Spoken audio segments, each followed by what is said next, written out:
The profound weight of the year 1521 is perhaps most tangibly felt in the vibrant, haunting pages of the Florentine Codex, an encyclopedic masterpiece of ethnographic documentation compiled by the Franciscan friar Bernardino de Sahagún.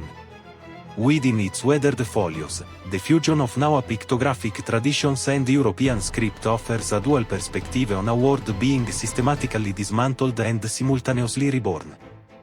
This seminal manuscript serves as the primary lens through which we view the collision of the old world and the new, documenting not just the physical siege of a city, but the metaphysical rupture of a civilization. The Codex records the omens that preceded the Spanish arrival and the clinical, terrifying detail of the final days of Tenochtitlan, serving as a silent witness to the exact moment where the Aztec Empire transitioned from a living geopolitical power into a foundational MYTH of the Hispanic world. By 1521, Tenochtitlan stood as a marvel of hydraulic engineering and urban planning, a city of towering teocallis and floating gardens anchored in the center of Lake Texcoco.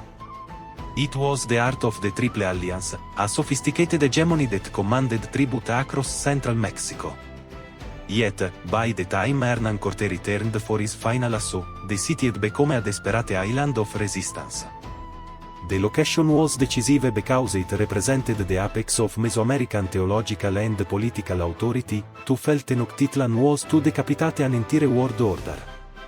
The bridge between the arrival of the Spanish in 1519 and the final collapse in August 1521 was built upon a lethal combination of indigenous alliances, particularly with the Tlaxcalans and the silent, invisible devastation of smallpox.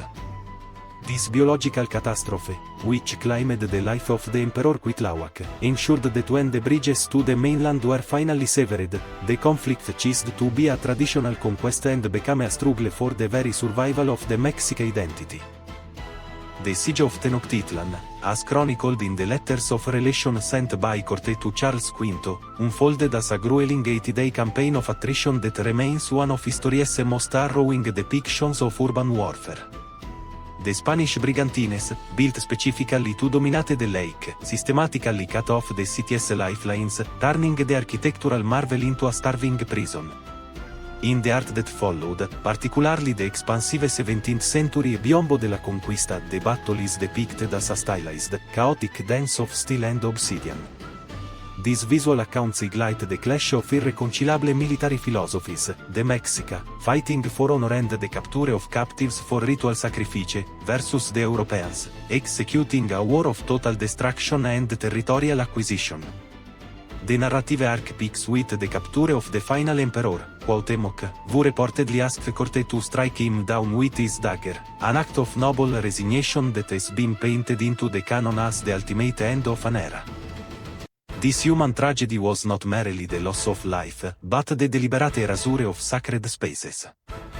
The Great Temple, the Templo Mayor, was systematically dismantled, its stones reused to pave the plazas and build the cathedrals of the emerging Spanish colonial capital.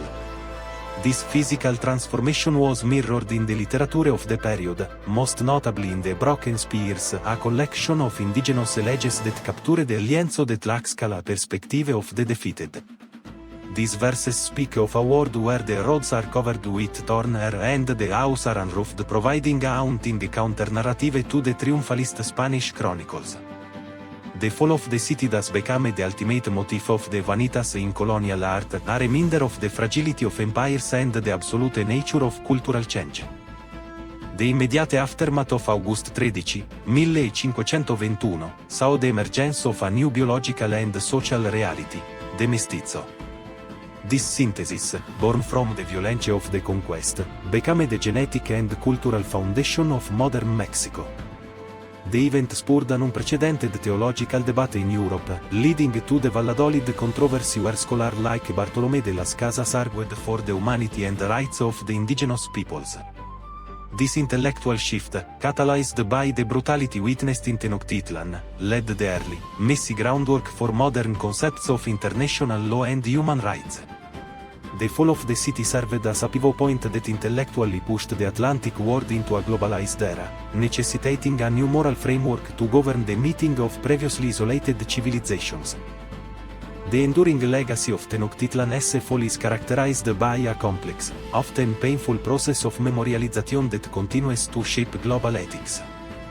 The site of the final surrender, now known as the Plaza of the Three Cultures, stands as a physical manifestation of this struggle, where the ruins of Aztec pyramids, the stone walls of a Spanish colonial church, and the glass towers of modern Mexico coexist.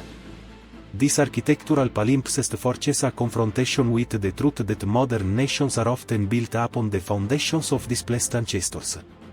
In contemporary global discourse, the year 1521 serves as the primary case study for the ethics of colonization and the preservation of cultural heritage, compelling Stati Uniti to weigh the technological and administrative advancements of a unified world against the irreplaceable loss of indigenous knowledge and autonomous history. The artistic reinterpretations of the conquest in the 20th century, most notably the colossal murals of Diego Rivera, transformed the fall of Tenochtitlan from a historical footnote into a powerful political symbol of resistance and class struggle. These works shifted the perspective from the victory of the conquistadors to the trauma of the conquered, effectively recentering the indigenous experience within the national identity. This shift in perception mirrors the modern global movement toward decolonization and the restitution of cultural artifacts, proving that the events of 1521 are not static facts of the past, but living, evolving parts of a global dialogue on justice and reconciliation. The story of Tenochtitlan endures because it is the foundational tragedy of a globalized age, reminding Stati Uniti that every new world is birthed through the ashes of an old one. The fall of the city was the definitive moment where the isolation of the Americas ended, and the painful, interconnected history of our modern world truly began.